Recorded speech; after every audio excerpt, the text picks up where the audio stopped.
Hi, first grade friends. It's Mrs. Costa, reading teacher at Indian Head here to read you a story today. I was so very excited when I got an email from Mrs. Downey asking for a read aloud. I hope you guys are having a wonderful year so far in first grade. I'm sure you're working so hard, but I'm very excited to read to you. So today I chose a story that's a favorite in our house. I have a 9-year-old little girl and she is so very curious. She reminds me so much of the main character in this book. So we are going to read Add a Twist Scientist by Andrea Beatty, and the illustrations are by David Roberts. Okay. All right.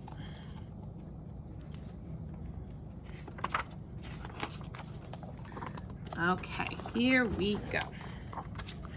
Ada Marie, said not a word till the day she turned 3. She bounced in her crib and looked all around, observing the world, but not making a sound. She learned how to climb and made her big break with a trail of chaos left in her wake. She ran through the day, chasing each sound in sight, and didn't slow down till she conked out at night.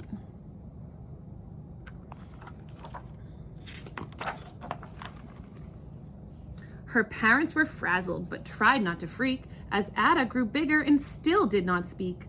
Clearly young Ada, with lots in her head, would have something to say when it ought to be said. That's just what happened when Ada turned 3. She tore through the house on a fact-finding spree and climbed up the clock just as high as she could. Her parents yelled, "Stop!" as all good parents would. Ada's chin quivered, but she did not cry. She took a deep breath and simply asked, "Why?"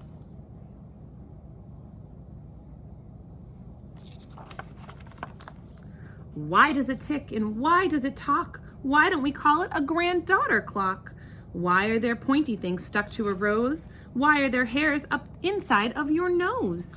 She started with why and then what, how, and when. By bedtime, she came back to why once again.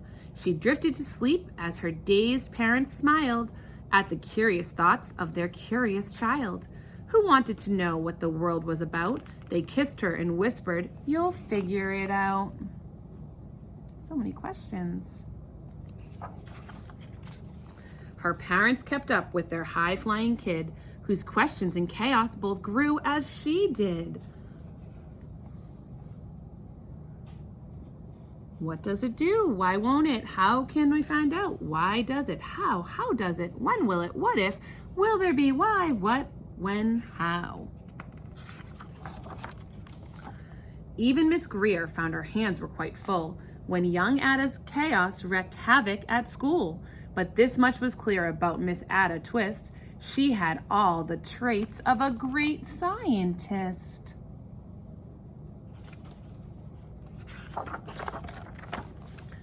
Ada was busy that first day of spring, testing the sounds that made mockingbirds sing, when a horrible stench whacked her right in the nose, a pungent aroma that curled up her toes. "Zowie," said Ada, which got her to thinking, how does a nose know there's something to smell?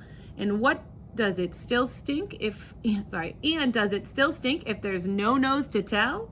She rattled off questions and tapped on her chin. She'd start at the start where she ought to begin.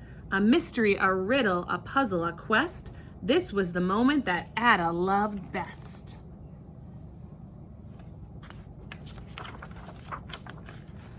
Ada did research to learn all she could of smelling and smells, both the stinky and good. One hypothesis Ada thought could be true. The terrible stink came from Dad's cabbage stew.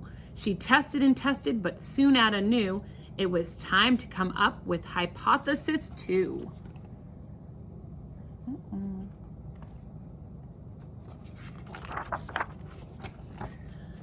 Then zowie, the stink stunk again, just like that. Hypothesis 2. It's caused by the cat.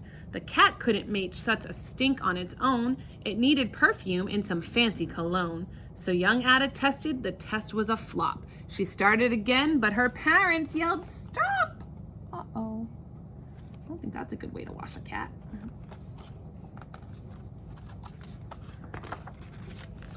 Ada Marie, to the thinking chair now. By the time we count 3, Enough, said her mother. That's it, said her dad. Her parents were frustrated, frazzled, and mad. Why? Ada questioned. Her mother said no. What? Ada queried. Her father said go. You've ruined our supper. You've made the cat stink. Enough with your questions. Now sit there and think. She looked at her parents. Her heart turned to goo. Poor Ada Twist didn't know what to do. She sat all alone by herself in the hall, and Ada once more could say nothing at all.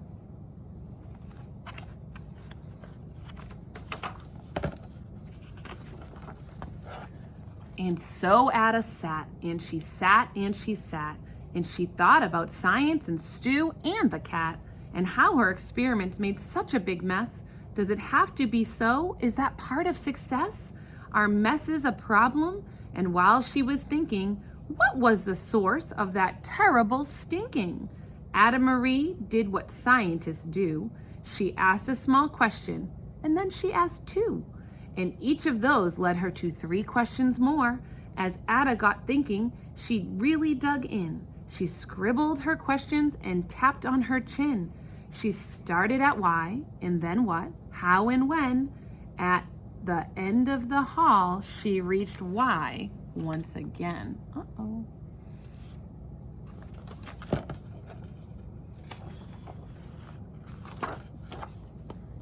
Oh boy. Her parents calmed down and they came back to talk. They looked at the hallway and just had to gawk.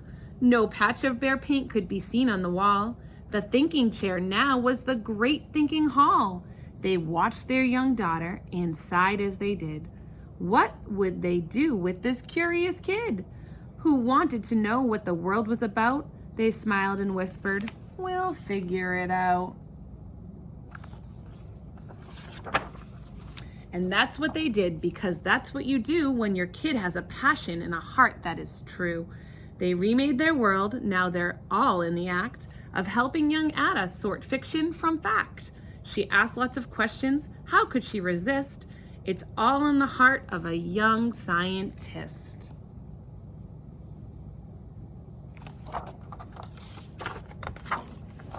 And as for that smell, what can Ada Twist do but learn all she can with her friends in grade 2?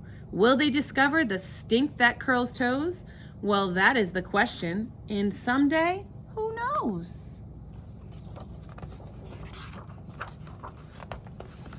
All right, so that was the book about Ada Twist, very curious 2nd grade scientist. She persevered and she kept trying to think her questions through and find answers. Super cool character. All right, I hope you guys have a wonderful year, and I will see you soon, hopefully.